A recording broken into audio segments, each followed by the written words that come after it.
माफी वाला क्या मामला है? माफी कह रहे हैं कि माफी मांगे, इस पे क्या कहना चाहते हैं? किससे? इमरान खान साहब हम लोग खुद विक्टिम्स हैं, तशद्दुद हम पे हुआ है।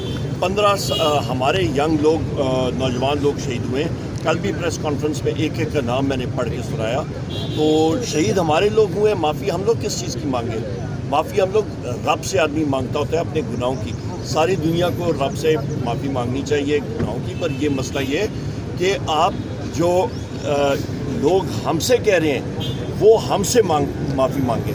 सर मरवत साहब को अभी पार्टी से इस्तीफा भी ले रहे हैं उनसे कौमी असम्बली का, कि या फिलहाल उनके खिलाफ अभी यही एक्शन हुआ? नहीं, अभी शो कॉज नोटिस इनको इशू हो जाएगा आज, जिस तरह के वज़ीर आज़म इमरान खान साहब ने बात की है। और पॉलिटिकल और वज़ीर आज़म इमरान खान साहब ने ये हिदायत दी थी कि पॉलिटिकल कमेटी डिसाइड करे। तहरीक के हवाले से बता दें, तहरीक 11 जुलाई को जलसा, 11 मई को जलसा भी है इधर, तो इजाज़त भी नहीं मिली अभी उसकी। 11 मई 17 मई 17 मई अभी देखें जो हमारी अलायंस के मेंबर्स हैं और जो साथी हैं वो आज लोकली वो डिसाइड करेंगे।